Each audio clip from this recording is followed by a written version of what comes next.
Let's take the L. Whatever. Episode 10. Obviously, you know, we upped the production value a little bit.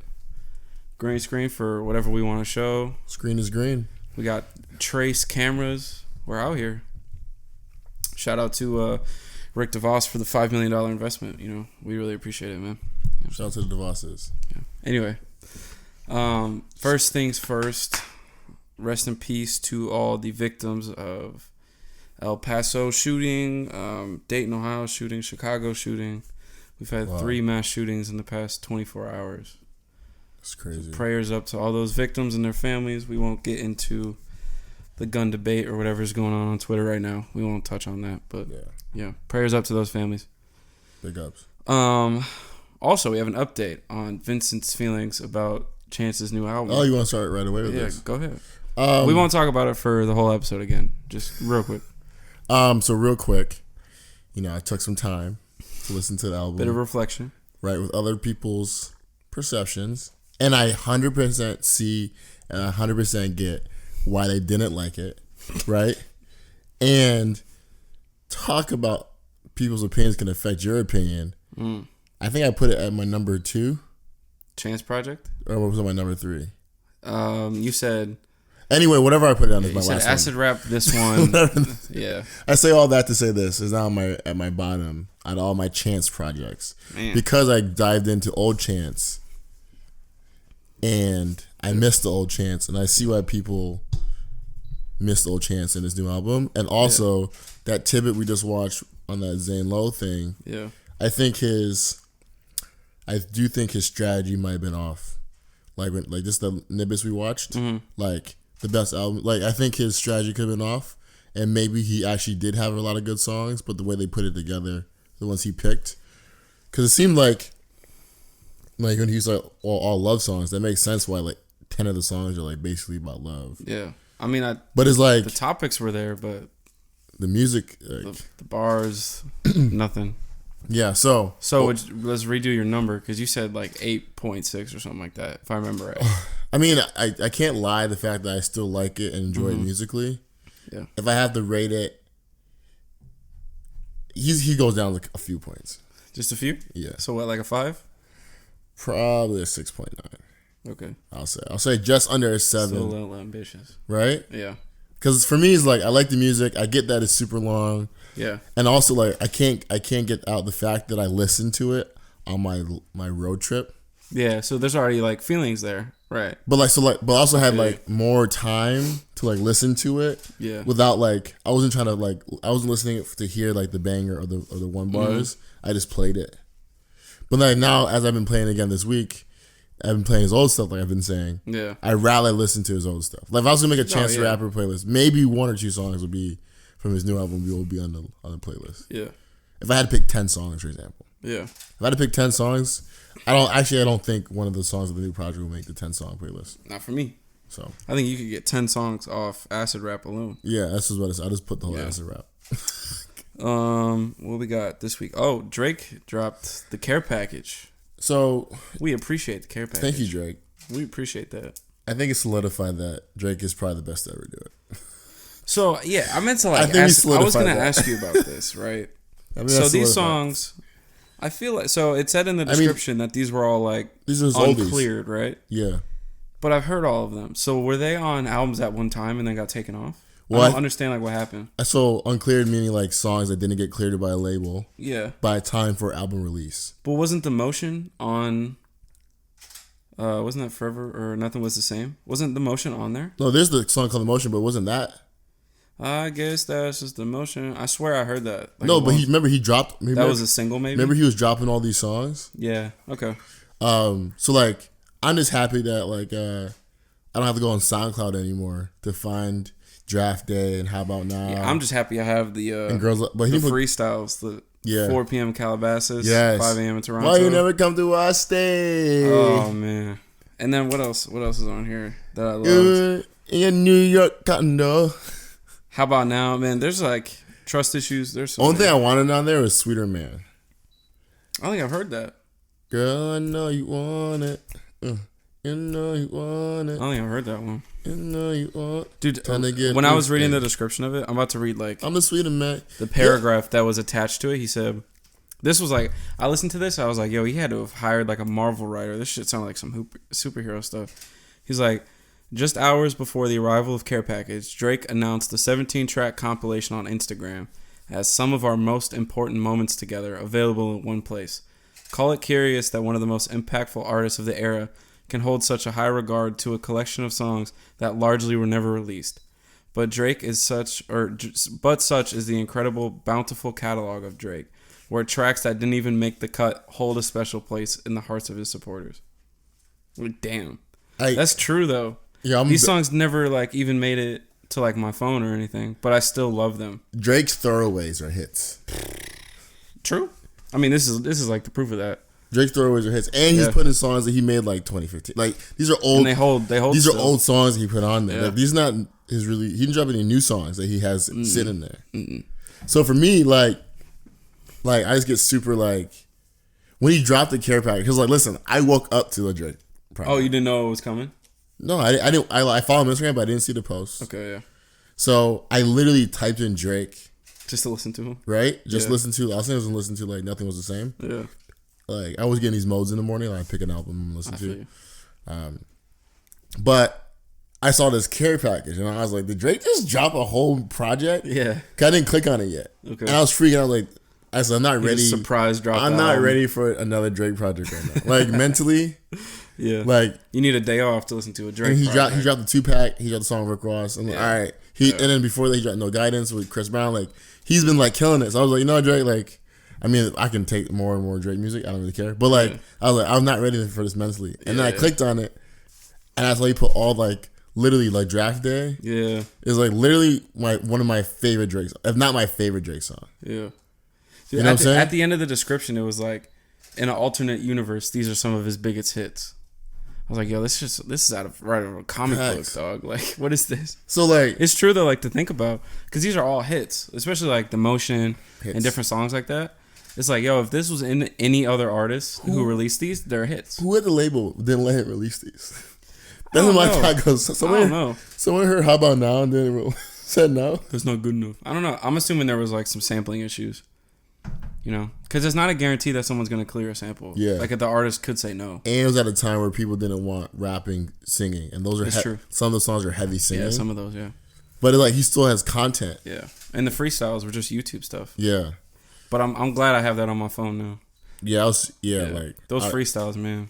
To be honest, like going back to like the Chance Rapper thing and like all these, so like let me show like, I mean, I'm just like a crazy Drake fan, but like that last week, I hadn't listened to anybody's any stuff. I've been listening to straight Drake since he dropped the Care Package. Oh, okay. Like, I mean, of course, I'll listen to like YBN here and there and Maxwell Cream, but like majority of my music, I've been playing the Care Package just so the Care much. Package?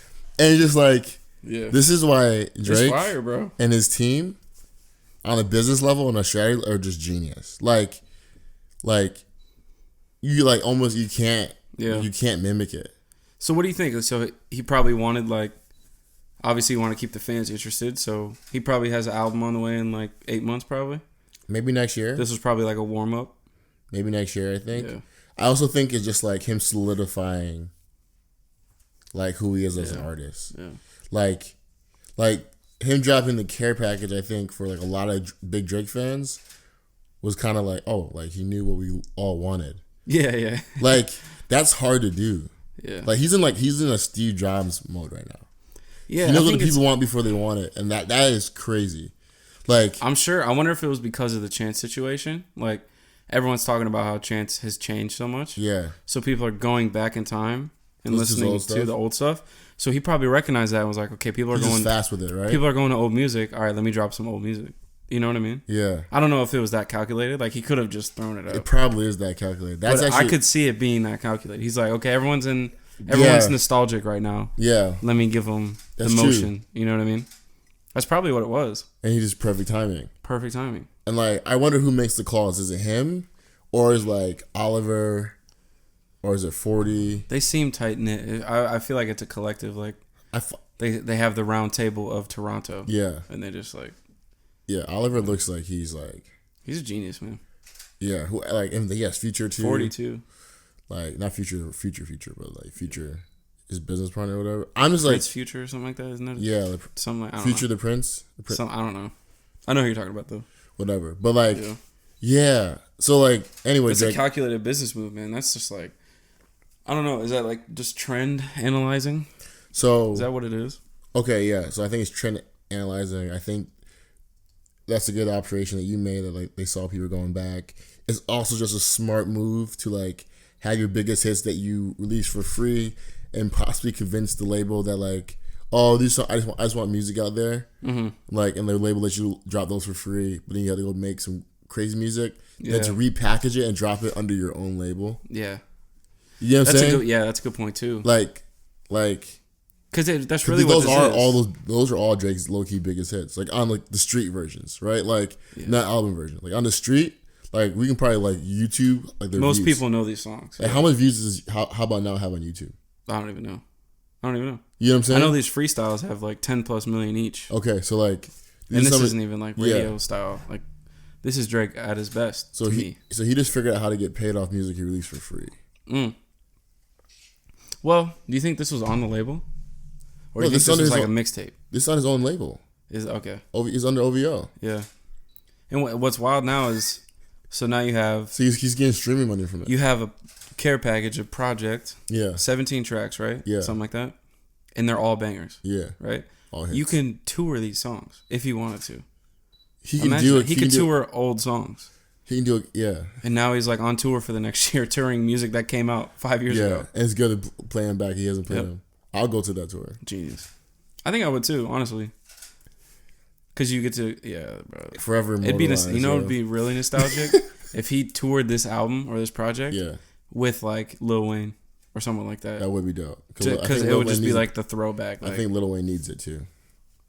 I saw a picture or a video of the Lollapalooza crowd for him performing. He packed that up. I mean, it's Lollapalooza though.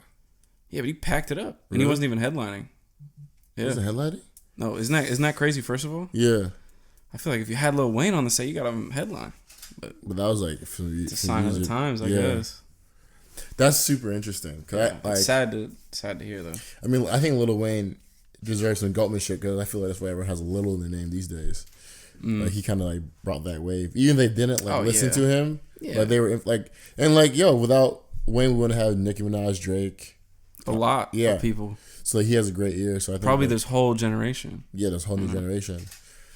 But like, yeah. I mean, that's why going back to our Mount Rushmore conversation. That's why we put him up there. Yeah. Or he should at least be in the conversation. Yeah, because like just for you and like this modern wave of rap, that's him. Like, he low key kind of George Washington did. Yeah. You know what I'm saying? I don't know why, but yeah. he kind of like low key was like, yeah, I'm like the first. The first. To like discover, he was ready to discover it. Yeah, he just he's the first kind of be like, oh, this is America. Yeah. But I think he was kind of like, whatever. This is music for the youth. Cause like, yeah, Drake, man, because I still think so. I think his next project, Drake's gonna drop Rappity Rap. You think? I think so. It seems like a bad business move to me. I think he is. I think he's gonna drop radio hits. I think he's gonna drop. He doesn't have to. Yeah, I mean that's true. Like I think people will like. I think people are gonna want. I think of course he's gonna have the hooks. Like he's just an artist. That's what he does. But it's gonna be like. I think we're gonna see like diplomatic immunities, 30 by 30s. Think about an 8. Give me a project full of those. Think about an 8 to 10 track. Yeah. Well, he could do Sides again because wasn't this project Sides? This last one. Yeah. What was his last project? Scorpion. It was Sides, right? I think I remember it being double sided. Yeah, like A side. Yeah, A side, B side. He could do that. I could see that. But the thing is like, there's a lot of people that don't think Diplomatic Immunity is a good song. You know, we just like it because we like that style. You know. Yeah. But I feel like the same people that would love like their favorite song is God's Plan. Yeah. I don't know if you play Diplomatic Immunity and they're messing with it. Yeah. You know what I mean? No, I 100% agree with you. But so that's why I feel like you can't just do all one because he's never. Well, first of all, he's never done that. True, and he's always mixed it up. So he might have to like throw some songs for everybody else, or he just like, yo, this is like. Give me a track. You know what? I need the Drake Rick Ross album collab, man. That's what we really do need. You know what we also need though? The Drake and Beyonce collab. Whoa. Doesn't he have beef with Jay? No. No, it was just with Kanye. Aren't they on songs together? It's been a while. Kanye used to be on songs with Drake. Yeah. I don't know. That's. But like like Girls Love Beyonce. Yeah. That I forgot about that song. That's the other thing about this care package is I forgot about a lot of these songs. Yeah. And so to see him again, I was like, all right. Yeah. I think a Beyonce and a Drake collab makes so much sense.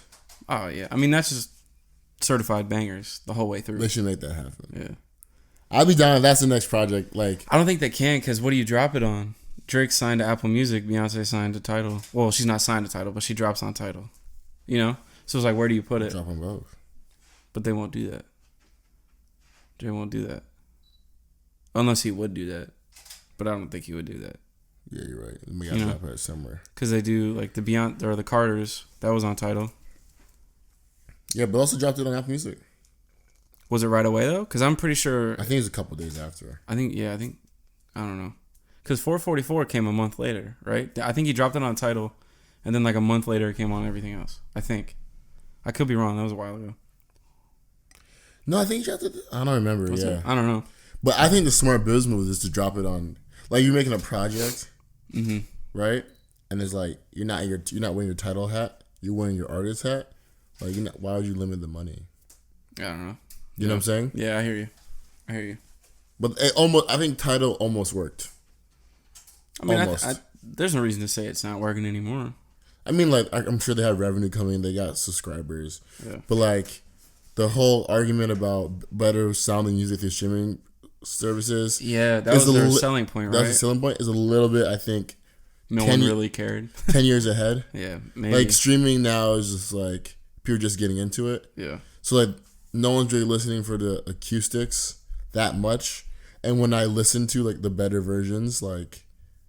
Can't really tell. You can't really tell. Yeah. It's like, especially because most people are listening through, like, AirPods or Apple headphones. You can't really tell. So I feel like they're a little bit... Yeah. But if they did get everyone to sign with them, and then, like he should have spent a little bit more time getting, like, everyone to drop on Tidal. Mm-hmm.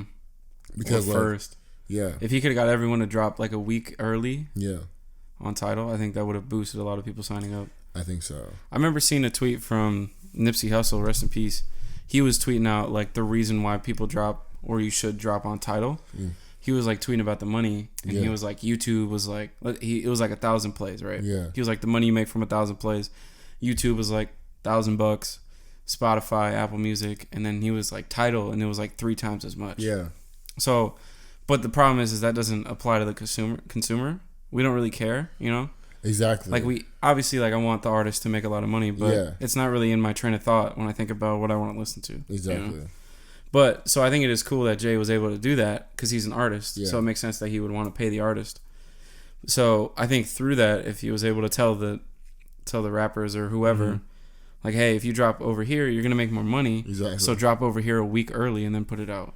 Yeah, and also, like, that would have been a good thing to do. And that's a good thing to do. I think you're right. And also, was the hard thing from an artist standpoint is, like, Tidal didn't have the brand yet. Yeah. Like, if you bought Spotify, well, shit. That's true. No, that's like a different conversation. Like, Tidal was, like, not even... I think he started it, right? Didn't he he bought Tidal? he bought it. He bought Tidal from these two guys. But, like, I swear it was, like, Apple Music or iTunes, Spotify, SoundCloud. Of course, you have your other, like, hip-hop, whatever. And then it was, like, Tidal. Okay. So, like, I think it was too new, too. Because Life of Pablo dropped on it, right? Remember? When Kanye dropped that? Yep. And, like... Everyone was like, what is Tidal? And, like, I literally held on to buy Tidal for, like, 2 weeks. Cause, like, it's kind of like... Then one day I was like, you know what? Like, I'm just going to listen to it. And I think I got it. And then I think for Kanye, he dropped it and he did, like, quote-unquote bad numbers because he only dropped on Tidal. Oh, okay. So, you know another artist wouldn't drop there exclusively. Yeah, cause I think like because the numbers would diminish, like, especially the first week numbers. Yeah, I think if Kanye drops track, I think he's expecting. And I got to look this up. Yeah. Like RIAA has like all like the plaques. By the way, Drake has all platinum. Like I wouldn't be surprised. Like I don't think I even saw gold. Can you imagine? Gold is 500,000 sold. Yeah, 500,000 people sold records. Yeah. Yeah, Platinum's especially because at the beginning he came around when people were still buying records. Exactly. So even his early stuff probably went platinum. Exactly. Yeah, I wouldn't be surprised. Like, I was literally scrolling through. Everything is platinum. Everything's like platinum, double platinum, triple platinum, and even Drake's people's songs with Drake's like as a feature. As the feature, also platinum. But talk about so like imagine if Drake dropped on Tidal. Yeah. Like if Kanye dropped, Drake dropped. Like they probably should, whatever. If I would have done like a joint album. I would have done like a titled album with all these artists. That would have been crazy. Then everyone would just have to listen to it. Or I mean, if you scheduled the rollout, like here's a 6-month plan. We're gonna drop one album a month. Yeah. And here's the lineup. Exactly. And then now go sign up for Tidal. I think people would have done it. True. Yeah. I think it's just business too. Like, I think a lot of people, labels probably didn't want like Jay. Like Jimmy Iovine did the Apple Music thing. He knows what he's doing. Like he just kind of like, and Drake said they gave him like 30 mil or 20 mil up front. Like I can say no that. Yeah. Taylor Swift got the bag. They get Chance 500K. Like Apple got money, bro. So I feel like Chance 500K. That's it up front. Wow. Just for Coloring Book or for moving forward? Just to stream Coloring Book for 2 weeks. Wow. But like, you're not gonna say no to that. Yeah. Nah. But like he could have got way more. Yeah, that's why I like reacted like that. I feel like 500,000 is small. Yeah. For Chance, at least. But remember his brand was not to sell music. But now he's like, but look what he did. He put all his music on out. Like he's getting paid. Even though the proceeds are going to social works, like, I mean, he's still getting paid off that. Yeah. That goes to, I mean, kind of talking about like marketing and stuff. I wrote down this question or this topic, the importance of content on both social media and YouTube in the modern business era. Like, I mean, we could talk about like Zane Lowe and what he does with Apple Music, right? Yeah. Like, how influential or important is creating content for your viewers? Because I've been thinking about it a lot. I've been watching these guys, Corridor. They do like visual effects stuff, like movie editing and whatnot. Yeah. And they created like this sub channel called Corridor Crew or something like that. Basically, like they're behind the scenes stuff. Yeah. Where they break down like different movies, or they have like a React to series. So they do a lot of visual effects. So they have a React to visual effects. Yeah. So they'll make either roast a bunch of bad stuff or compliment good stuff, whatever. But I was thinking like all that really does is establish their brand and then bring notoriety to them. So when they do like serious projects or they partner with someone, they have more publicity there, right? So it just got me thinking about like how important establishing that following is through socials or YouTube or however you go about it. So I first off, I think I personally feel like it's like super important. But like I just got that now, I would say. So I'm somebody who's like super authentic, right? So like for me, I'm like, the proof is in your pudding. Make your pudding really good, right? Like you gotta make the best pudding in the world, right? And I feel like you still got to make the best pudding in the world. But like, just follow me with this analogy. If no one knows that your pudding is like the best thing in the world, or no one even know, it doesn't matter how good your pudding is.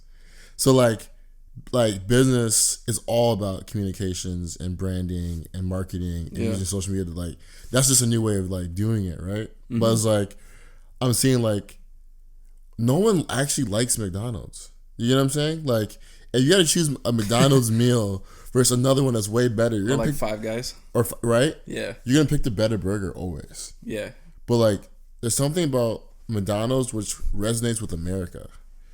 Right? So like, it's a good point.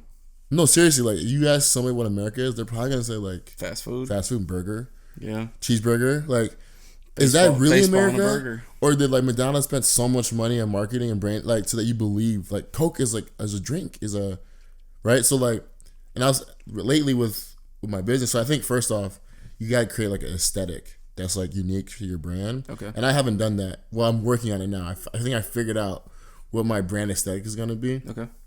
Like the way you represent yourself? Is that what you mean? Like the way it looks. Okay. Like the way, like there's something about the red label with white lettering for a lot of brands that mimic that. I think Coke first like pioneered it. Yeah. That's like a vibe, and like the look they do it in, like, or like you see with like a lot of coffee shops right now, like the neon signs. The neon signs, right? Yeah. So what's the look of your brand? Right. Okay. right? So then that's like an aesthetic, right? And then you gotta ask like the why are you doing everything too? Like it can't just be to make money. Mm-hmm. Like your whys have to be like you have to have something meaningful behind it to kind of push it through. Like so you can do cool like things or creative things like hearing that like Coke was sending bottles when like all the wars. So when the soldiers were like fighting, they had a like Coke, a sugar rush or something, with them, right? Just to remind them of home. Oh, okay. Because you're in Vietnam, there's no Coke over there. Yeah. Unless the Coca-Cola brought it over there, right? During those times. Damn, that's smart, actually. Right. So what happens when all these people come back? Like I guarantee you, I don't know the data, but I guarantee you is like old people drink the most Coke. And like those kind of products. But then it's just like a cultural thing. If your mom drinks Coke, you're gonna drink Coke. Yeah.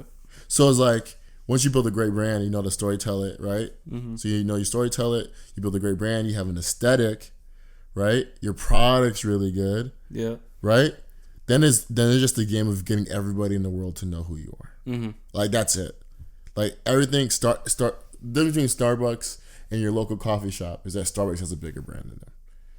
100%. Starbucks sells mostly sugar milk drinks. Mm-hmm. They don't even sell coffee. $8 a pop. Right? But their biggest moneymaker is their brand. Yeah. Like, it's not even like what they do day to day. So I'm realizing that more and more. Like, the bigger you can build a brand and using social media, like, the more important it is. It's funny that you bring up Starbucks because I was talking about that today. It was like, I would love to know a list of things that Starbucks did to establish a strong enough brand to where they can justify paying twice as much or charging twice as much for these products, right? Because like if you're about to make a coffee at home, this is a stretch, but let's say it's $1 a pop, right? Yeah. To put milk in the coffee, whatever. Yeah. And it's not even true, but we'll go with $1. Starbucks charges you $7 for that same drink. Like, how did they pull that off?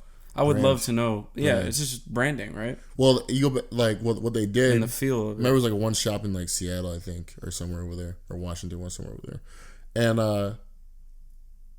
he started growing some more stores because they just did really good coffee. But the Frappuccino in Costco's, Walmart's, Myers, like these big box stores really made their brand huge because like. So allowing you to bring it home, is that what you mean? Oh, you mean like chains? No, allowing you to bring it home. So that's what I'm realizing with. Okay, I get what you're saying. That's what I'm realizing right now with like my business, and that's why we're working on so many products. Because like, not everyone can come to my restaurant. Not everyone can come to your coffee shop. Not everyone can come to our come to our podcast. But instead of just recording a podcast or just doing a live show in your mom's basement for people to come hang out, we record it and we post it so everyone can listen to it whenever they want to. Right? Same thing with like Starbucks putting a drink in a bottle and putting it everywhere. Because there's people who've never been to Starbucks who probably like coffee and saw this like, ooh, caramel frappuccino, let me try this thing, and they got addicted to it and they liked it. Now, and they got their K-cups, right? And you can buy the bag of beans. Exactly. So now Starbucks is, I feel like the biggest brands give you a feeling. Like, are Apple phones really the best phones out there in the market, or just getting a brand new Apple phone makes you feel a certain way? Like I love the AirPods, right? But they're the worst things to talk on the phone with. Are they really? No, seriously, they're the worst headphones to talk on the phone with. But I love Apple so much that I still have my AirPods and listen to it, right? And it's like, it's just wireless headphones. It's not. They didn't do anything different. Yeah, wireless headphones have been around for forever. 5 years at this point, right? Yeah. So for me, it's like, oh, what does it feel like to get a new Apple iPhone? What does it feel like to get like? That's what they're selling you. Mm-hmm. That's all that matters. Like when like in business, I feel like how's a brand make you feel when you buy it? Like, and I think Kanye clips that great with Adidas, and he clips that great with his brand. Like he made kids like when you got a pair of Yeezys on, you feel a certain way. And it's not the same feeling when you get a pair of Jordans or you get a pair or you get a pair of Adidas Originals. These are some Yeezys. You feel different. Yeah, and and that's why I feel like he did all that crazy stuff. Like he was trying to get his brand on the masses, right? So when he dropped his stuff, love him or hate him, you paid attention. 100%. And you paying attention turns into real dollars real quick. Paying attention comes to paying dollars. It does. Yeah. It really does. Yeah. But like circle around, I think we're gonna see a big shift in the way that brands market themselves. I think there's gonna be a lot more people doing like like we'll go back to Coca-Cola. Like they're gonna pay Logan Paul to come on and do a Coca-Cola show on their YouTube channel or something like that. I think there's gonna be a big shift because obviously Coke is, I mean, they're marketing to a different demographic, so they're still doing like commercial and all that stuff. But I think even for our generation, everyone's pretty much on YouTube or Netflix or something like that. So it's like for Coke, it's like, how do you capitalize on that? It's like start a YouTube show, you know? It's like exactly the First We Feast guys who do hot ones. Yeah, I think there's gonna be something like that on every brand. You know, Starbucks is gonna have like a coffee talk show, which, you know, it just seems like that's where their head's gonna be. Oh, that's interesting. You know, I think that's smart. Yeah, I mean that's how like you should have someone from Starbucks and they just drink Starbucks and they have a coffee conversation like this kind of. Yeah, you know. I think that's where the shift is going to be. And I think what you're really like talking about is like, you're saying like these brands are big enough now that they can make a switch and play in other things. I think that's what you're leading into. I think you're saying that like, okay, Starbucks, like Starbucks, you're established. You're established. You're saying like Starbucks, you can actually have like a CNN if you wanted to. Yeah, I mean. Like, not necessarily to that, not to the news level. No, but it's like you can get. Well, they could. Well, yeah, coffee news. You definitely could. They could be like the Google of coffee. They are. 100. Yeah, I mean, they're at that level. So, but like at that point, they could play around with a million different things. You know. Well, like what does it look like to bring in Kevin Hart and do some funny talk show? So I've always believed that like a Starbucks could like create a record label and like, or even a streaming platform and just break artists. Because, like, they always are playing new music. They're always playing music there. So they have 10,000 stores. They can break somebody in 10,000 stores. 100%. And get paid by labels for that. Or, like you're saying, have multiple shows. Have a coffee show. Pay Kevin Hart. They do a comedy show. Like, they're at the point. They have the money. They have the economics. They can really do it. And I think, like, a lot of these big brands are going to have to stay relevant for the next 10, 20 years. Like, they're going to have to find other ways to market and brand themselves because, like, the pop-up ad on our computer is not going to work. And a polar bear commercial is also not going to work. Polar bear commercial. That's funny. Yeah, I mean, I just like, if you think about where the attention of, I mean, I can, for me, like, where my attention is. But if you go younger than us, like 5 years younger than us, man, those guys are only watching YouTube. Yeah. They're only on social media, right? Yeah. So it's like, how do you attract those people in? I mean, for Coke and Starbucks, it's different because they're already established, they're like so the big. Yankees. You know what I mean? But shout out Drake. The whole game thing. Yeah, it's like they're established enough to where they don't need to worry about that kind of thing. Yeah, we say like other brands. Yeah, but it's like if you want to break in, like First We Feast is an example that kind of doesn't really apply. But it's like, what if B-Dubs started First We Feast, right? And it was like the B-Dubs version of it. I mean, like, don't steal the idea, but I'm saying like way back when. What if it wasn't First We Feast? What if it was Buffalo Wild Wings? Yeah. And now they have this talk show where they bring in celebrities and you eat B-Dubs. Exactly. All of a sudden, there's all that free marketing. You know what I mean? Exactly. I mean, so I think it's going to be, companies are going to switch and try to find those type of things. You know? Bro, like, what do you think? We have a cooking show. Yeah. It's like, and like, to be honest, like, that's the kind of stuff that like gets people's attention. Mm-hmm. Like, because it's so competitive too. Also, I feel like. Oh yeah. So it's like you're also, when you get to social media, like, well, Blue Bottle, Big B Coffee, everyone's trying to market on a Logan Paul. Yeah. And he's just gonna choose the person that pays him the most money. Yeah. So, but like, so you do those sponsorships, right? But also, like, at First We Feast, think about this for a second. What if like Complex, like, and I don't know if they did this or not, maybe just by accident, just kind of happened because it's serendipitous. But like, what if their sauces that they make, like, that was actually the company, and like they put all their money and resources on building a whole show to sell their sauces. Like 100%, they could have done that. I mean, that's like the Beat Ups thing. Like, no, that's what I'm saying. It like, could have just been started from the bottom. Exactly. So it's like, I think you're onto something, but what I think you're also alluding to is that like it can't be too blatant.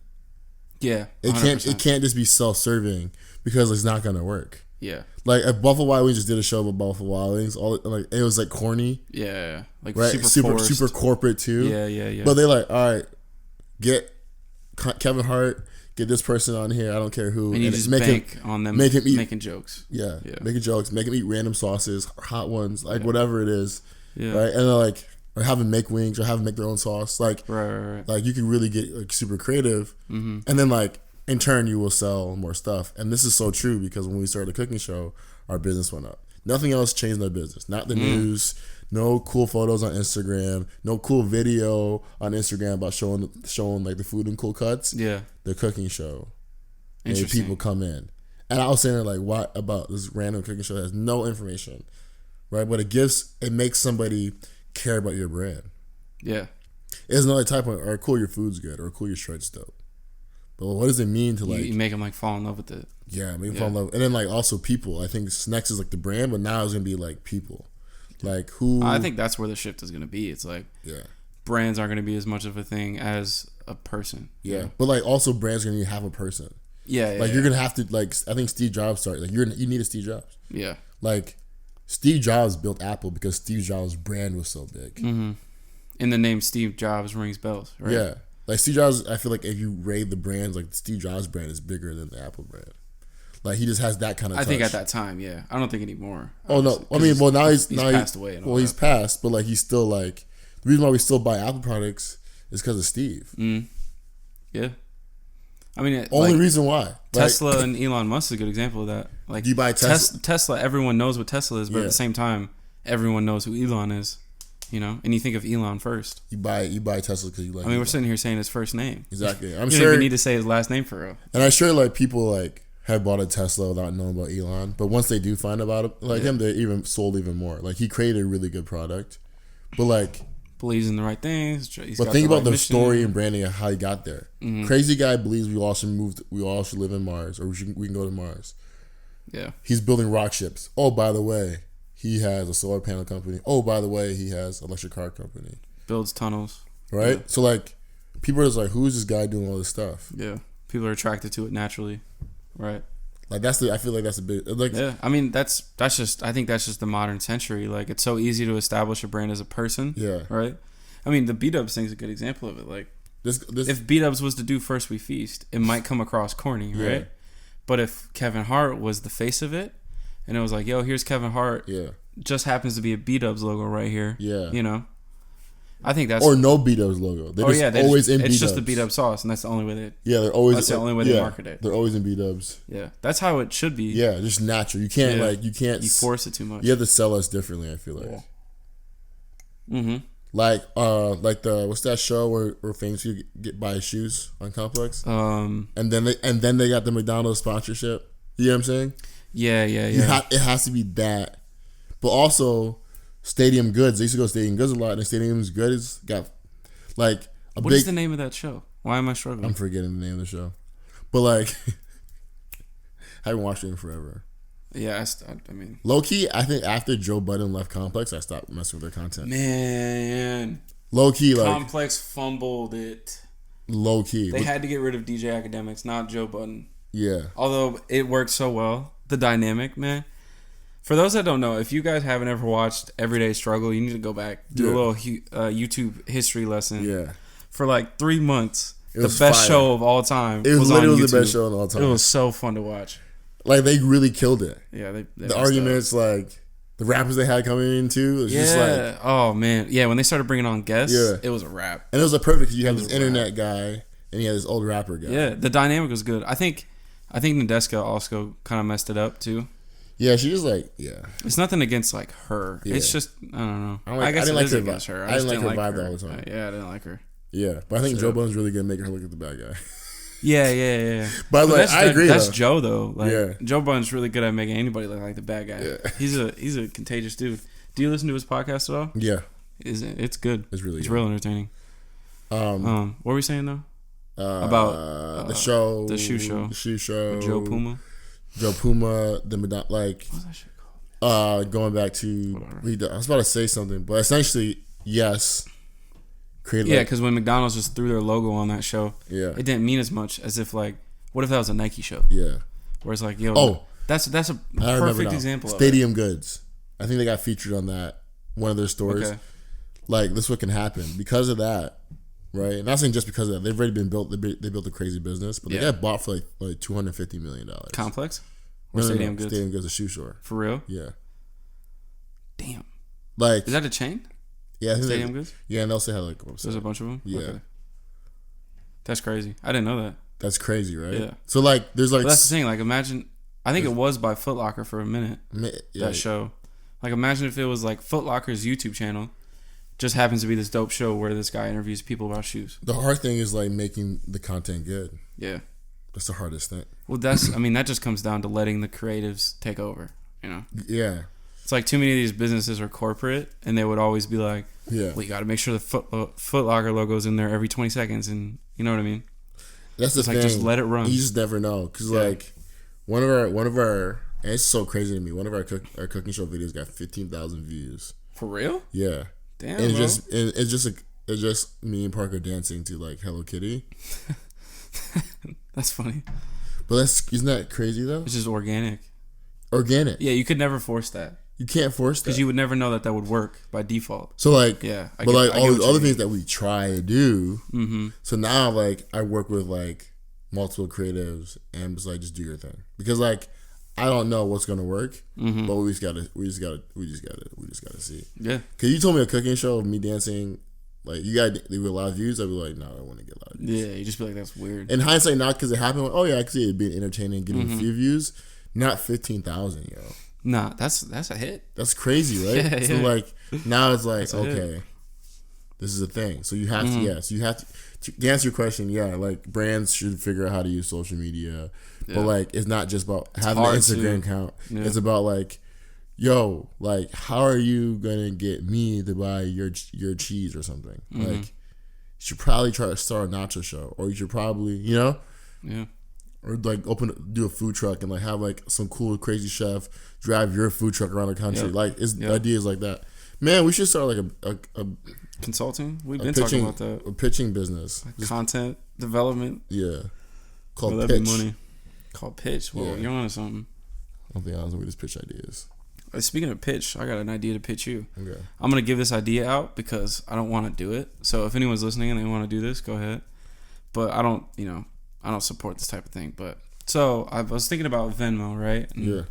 Venmo is kind of like a social network for paying money to people, right? Yeah. Because they have the Explorer and you can see what your friends are paying money for and all that. Yeah. What if there was like an app where, let's just call it Shop for some reason, right? It's called Shop. And if I buy something from Nike, it's hooked up to my Shop app. And you can go on there and see, Sam paid $250 to Nike for the Yeezys. Yeah. And it's like a social network for shopping. I could easily see that work. So is it like a flex to see? So people the whole premise is just flexing on your friends, and I know it would work for that sole reason. Like you go on there and you're like, okay, I'm gonna link up my card because I want them to see that I just paid $2,000 for these whatever these shoes from Kicks. That's actually, I think it's actually funny. I think it would work. easily, bro. I could see it working so well. I don't want to do it because I'm not interested in any of that. But you're not interested in the flex? Nah, I'm just not. I don't want to support that type of behavior. You know what I'm saying? That's hilarious. But I could see it work. Like people hook up their bank account or whatever, and every time I buy something, you can see me. So this goes back to like a Bank of America or Visa, what you just said. They should create that app. Yeah. Like, every time you swipe the Visa, all your friends can see it. Oh, you can see. They can see what you bought too. Yeah. I know I could see that working. That's why I'm giving it up for free if anyone wants to do it. I don't care if you take it. That's so cool. Somebody can do it. Yeah, you could easily do that. That's actually a really good idea. That's funny. It is like because it would work flexing. too. Because people, but also be weird though. All people care about is flexing, right? Speaking of this conversation goes to the next topic. I said, and actually I got this inspiration. Do you watch Black Mirror? No. Okay. Black Mirror. Do you know what it is? At least. Yeah, it's on Netflix. Okay. It's like every episode's a different interpretation of what the future could look like, right? Okay. One of the episodes is everyone has this. Well, if you want it, you have this microchip in your eyes that lets you go back and watch memories again, which is pretty sweet. But people abuse it, obviously, as people do. But I got this idea of what does the next era or the next social media look like? Yeah. And I was thinking, I wouldn't be surprised if it's something along those lines where instead of checking people's stories, you just click on, I click on your name and I live feed right into your eyes and I'm looking at what you're looking at. I wouldn't be surprised if that's the next wave where it's like these celebrities want you to see through their eyes what they're doing. So you can just tune in and watch what they're doing live. Yeah. I wouldn't be surprised if that's the next wave of social media, because for the most part, it seems like the progression of social media is just how do you become more connected to everyone else, right? That's just like the nature of where this is going. So I just feel like the next wave of it is like you're in people's lives, straight up. So you're saying that like you just explain that like you're in people's lives. Like, yeah. So to me, when I look at the progression of social media, I see it as like, we started off on MySpace, or I guess you could go back. We started off on email, right, to keep up to date with people. Yeah. Facebook, Instagram come around, so you can see what people are doing all the time. Instagram stories come around, so you can see what people are doing on a day-to-day basis. So I just feel like the next wave is going to be something to where you can see what people are doing all the time. Yeah. And you can just tune in to Drake's life. Yeah. And just see or like a recap of his day. And also, I think even more so too on that, like, to build off that. Yeah. Like, people want to be other people so bad. Oh yeah, that's a good point too. So if Drake actually has that hookup, you get to be Drake that day. Yeah. You put the VR headset on or whatever, and you get to live his life. Live his life. Because as long as you're watching through that perspective, like the eye perspective, you're Drake that day. Yeah. Yeah, I could just see that being the next thing. I think that'd be interesting. I think that'd be dope. You think it'd be dope? I think it'd be so toxic. I think it'd be dope to see. To like what would it be like to be in his eyes? Yeah. No, and just also or just in general, just see people do that, and like see if I'll do it, and who would I live vicariously through? Yeah. You know what I'm saying?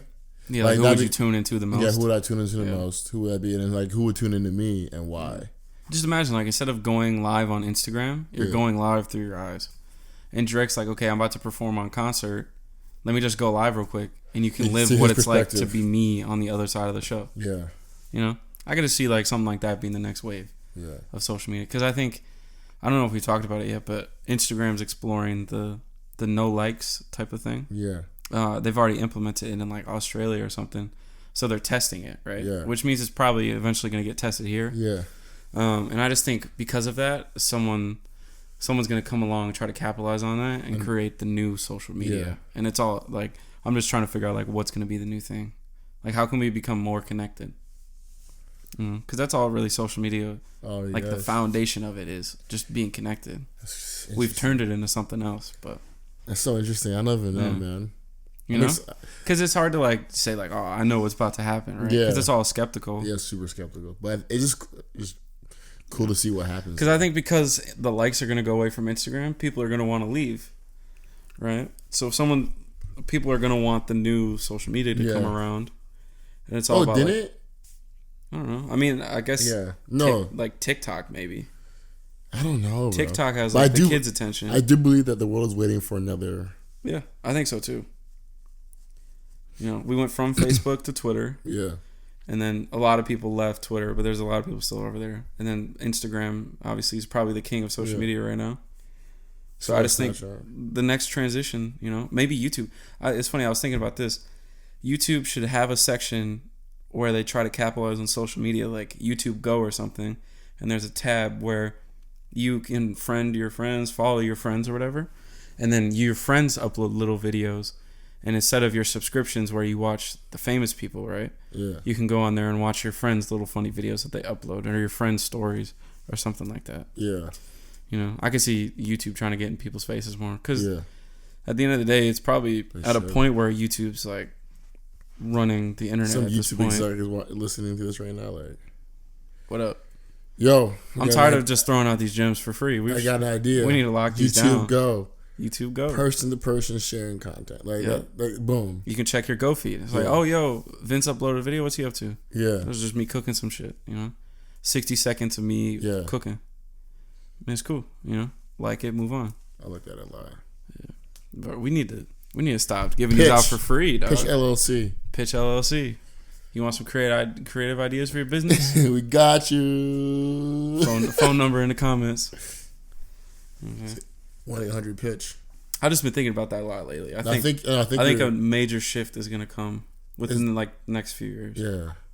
Also, though, I feel like also to think about with new ideas, culture shifts. So as people have kind of did the vanity thing through Instagram, like with likes and comments and Twitter retweets and Snapchat with views. Like, yeah, as soon as like the culture of the world starts to shift to like other things they care about, like maybe like I don't really know, like touchy feely stuff. Like we might also see like a lot of apps around that, like where it's all about just like sharing whatever you want, and there's no way to be popular. Yeah, like I could see something like that where, or it's more like, okay, like a pretty girl takes a picture on Instagram. Obviously, like if she's like vain to like get attention and like and her worth is in that. Shots fired at the influencers. You know, you keep doing your thing, Whatever, baby girl. Whatever. Go ahead. But like for me, like, but what happens when like girls who are beautiful don't want to post pictures of themselves to get likes? They want to post a picture to get something else. You know what I'm saying? A picture of like impoverished people or something like that. Is that what you mean? No, I'm just like saying more like wholesome? No, different. Like the like gets them their attention filled up. Like, yeah. They're clout chasing, right? They want to get they're too busy trying to be somebody else. They're trying to be like famous. Yeah. What happens when you don't want to be famous anymore? That's a culture shift. Like Kim Kardashian now doesn't want to be famous. She wants to be a philanthropist. Or she wants to be something totally different. Yeah. But would that ever happen? I don't know. Because I think as people, we just want to be known. But I'm thinking you know what I mean? But I'm saying for a new social media app, you have to play a different game. Yeah. Like each app has already done everything, essentially. So like you'd have to almost wait till there's a culture shift, or curate a culture shift of like this is how we do things now. Because first, like I'm guessing you go back to email, AOL, it was like text heavy communication. Yeah. So like people didn't want to see you for real, whatever. They wanted. Then the webcams came out, and then like they were like, okay, cool, but it's definitely we'll look at each other now, right? Yeah. And like texting became a thing, but that was only for like more of a beeper. Then texting became the whole thing, and then like MySpace was like, oh, you should be able to go and see your friend's profile, see what they're up to day to day, right? Then MySpace became a thing, and you curate what your page looked like. The Facebook was like, all right, cool, MySpace is cool, but like you should have a Facebook for like your college friends and like keep whatever, and then like it became groups your college and all that, to your groups, and then the groups to the world, right? And then Instagram was like, well, cool that you're doing all that. How about we just share pictures? Share pictures. Yeah. You know what I'm saying? Yeah. And then whatever. And then the Twitter is like, okay, cool. How about we just share unfiltered thoughts in this limit? Yeah. Yeah. And then Snapchat was like, all right, cool. How about we share everything through video? Yeah, right. So it's like, that's true. What's the next thing? It's hard. I don't know. Like I'm not that smart. I mean, I'm down because like for us looking at it, we would say that everything's been touched, right? Photo, video, text, right? It's like, what's next? Voice. I mean, we have, I guess, voice. Like, yeah, voice. So the next thing is gonna be like, I don't know. What if everyone was a vlogger? What if the next wave is vlogging your entire day? I mean, a lot of people are doing it. What's that one? Was that one up you were showing me where you do like a 60-second recap of your day? Spark camera, spark plug. Yeah. What if like YouTube capitalizes on that? It's like, yo, share a 60-second recap of your day. Yeah, and it's becoming more. And that's what we post. More normalized for everyone to share, and we're already doing it. Yeah. Yeah. 100%. I we're do always like telling people what we're up to. One thing I do like, the thing that you said about the consciousness stream, is that like it's effortless. And like I think it's like what Snapchat glasses were supposed to do. They were on to, right? Is like live streaming your life. So I think if you make the next app effortless, where it's like, then you might have something that's like gonna blow. Yeah. You know. Yes. That's true. And maybe the metrics stay the same. Maybe you still want the like. You still want the but like the way it gets uploaded is different. I don't know. Interesting. Yeah. We could have that type of discussion all day long. Really could. Yeah. Black Mirror's dope though. You need to check that out. Hey, I haven't seen it. I've heard things about Black Mirror. The newest season was hot garbage. Oh really? Yeah, it was trash. But up until then, like season 1 through 4 or whatever at this point, amazing. Honestly amazing. It's just all different ideas or concepts of what the future could be with technology, especially like AI is what a lot of the discussions are about. And it's, man, that show will get you thinking. One of them's like a take on social media where, for example, if you want to live in this apartment, you have to have 4.5 stars out of 5. And then like, yo, I had a good interaction with you, so I give you 5 stars or whatever. Yeah. And that's how you get your rating. Yeah. Oh. You know? And they're like, yo, That's if you want to crazy. live in this apartment, that'd be Yeah. like nowadays, be like, yo, if you want to live here, you gotta have 10,000 followers. Yeah. And like when I'm watching this, I'm like, I 100% could see this, 100%. Oh yeah, a Because rating or imagine a like base. a place to live is like, no, we only want influencers, so you gotta have like 100K to live here. Yeah. I mean, I could see that happening next week. You know? Yeah, that can be totally. Yeah. And the whole premise of that one was like getting invited to a wedding Yeah. where there was a lot of like 5 out of 5 stars or whatever the metric is. Yeah. I can see that, dude. Like you only invite people to your wedding that have a certain amount of followers, so they show off your wedding. Yeah. Man, some of those episodes would hurt people's feelings, man. Then they Make you robots realize kill us something. all. Yeah.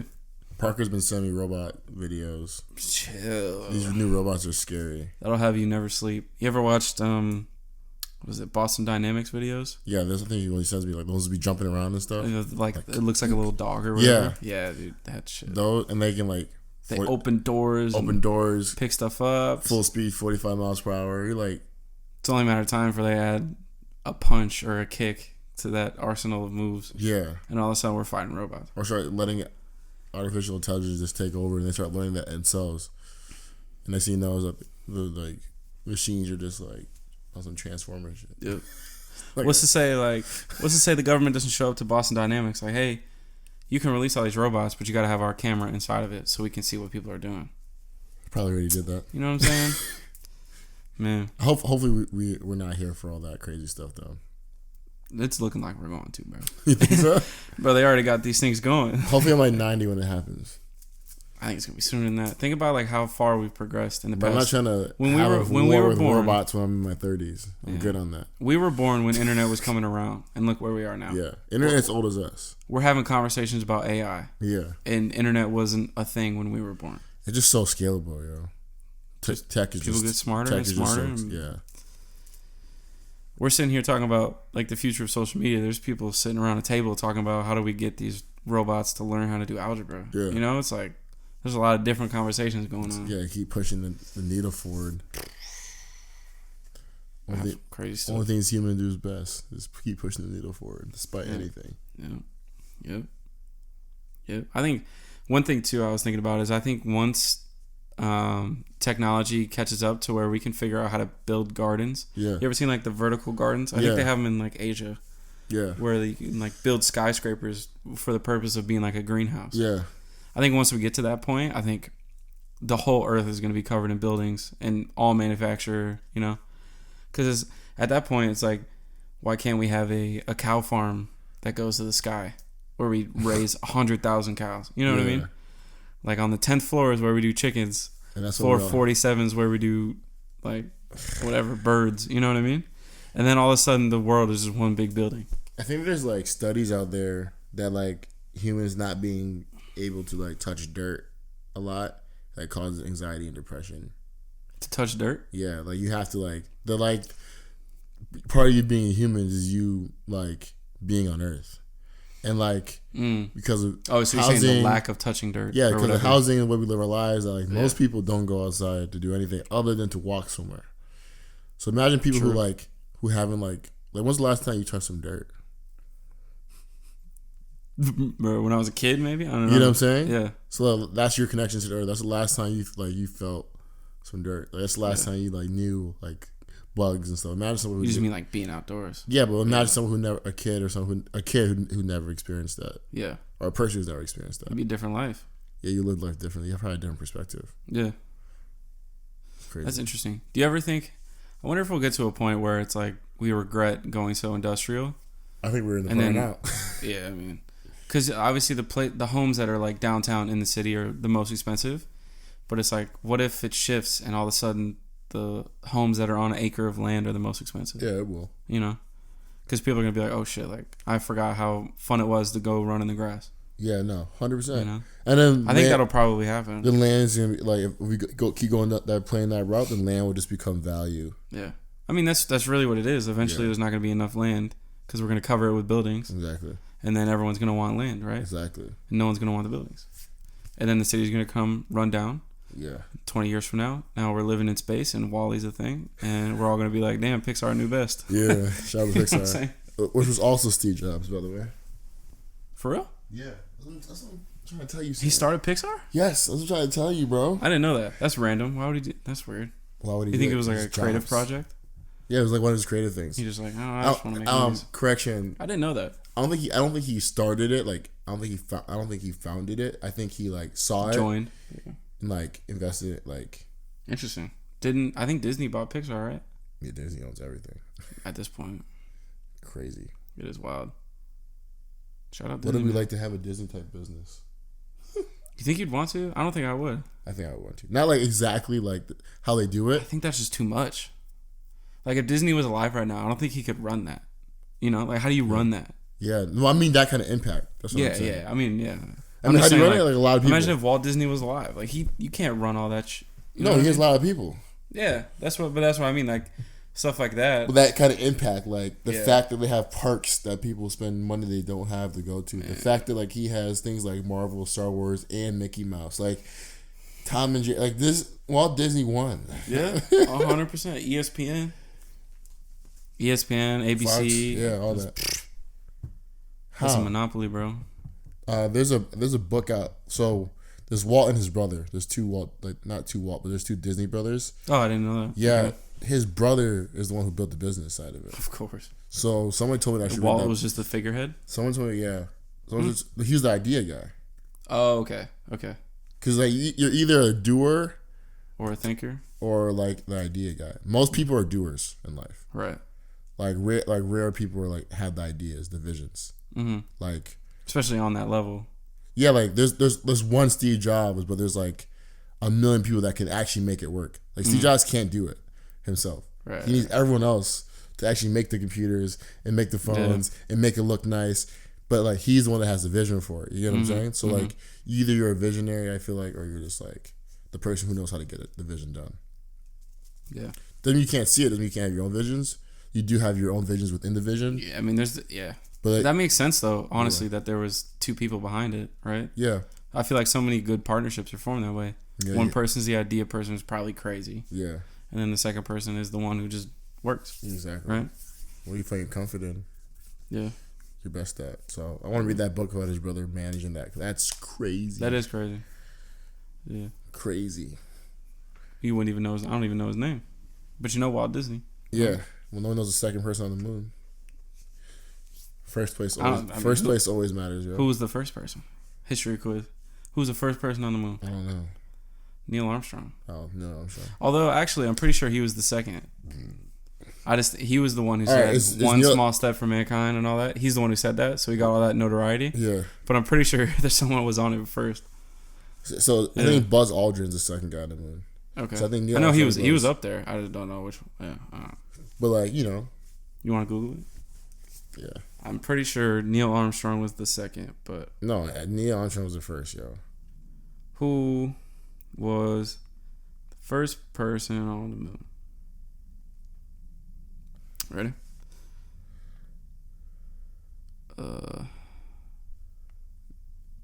So, wait. I think Michael Collins is the name. That's what I'm seeing right here. Michael Collins, what? They lied to us. Hang on. Neil Armstrong became the first human to step on the moon. Buzz Aldrin, okay. So Buzz Aldrin was the second. You're right. Random facts up there.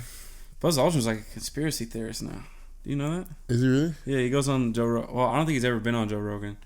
But they always talk about how he's like crazy off the deep end now. Or he's telling the truth. He's a big like UFO alien guy, which is scary to think about. One of the guys on the moon believes in aliens and UFOs. Yeah. But everyone calls him crazy as a cover up. Yo, FBI, we don't know what we're talking about. Just ignore us, all right? Shit. Don't come after us. Push us in Area 51, yo.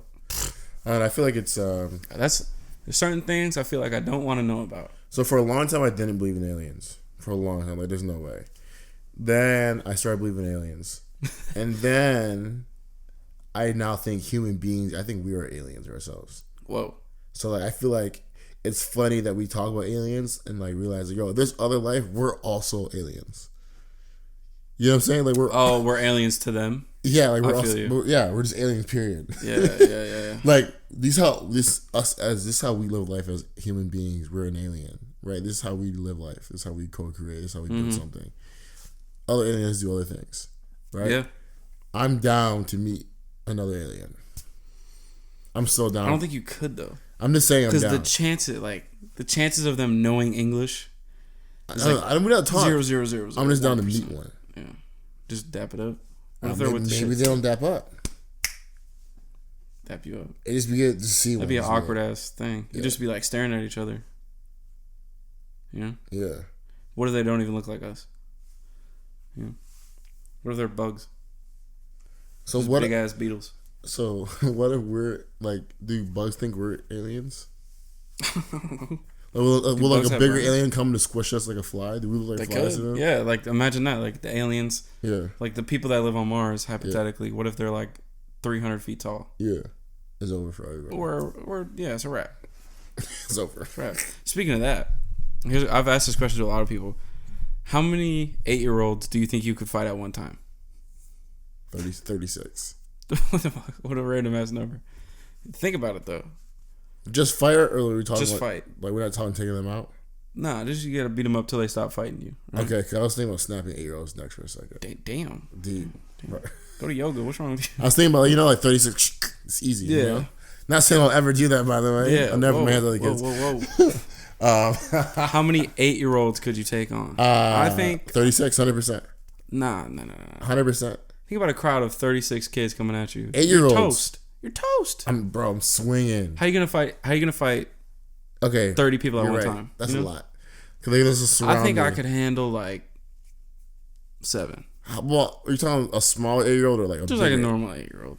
What's normal? There's some 8-year-olds are like 5'3". I don't know. We'll talk like right here. You know what I'm saying? Little kid comes up to like right there on you or something. Okay. Like a normal 8-year-old. I could probably in this fight him off. Yeah. Single-handedly. You just got to make him quit, right? So enough punches. Anywhere from 11 to 13. 100%. Stuff specific. Yeah, because like 13 might be too much, bro. Yeah. 13 might get ass beat, but like 11 seems like okay. Like you just keep moving. Yeah, I just feel like if you keep moving and you just swing enough, like, you're good. Enough kicks in there. You can move fast enough around like 10 people. 13, you might get crowded. Someone might trip you, and as soon as you fall, it's over. Yeah, you fall, it's a wrap. You know, yeah. So you gotta stay on your feet. So you gotta keep going, keep moving. So about anywhere from 11 to 13 matters the size and height.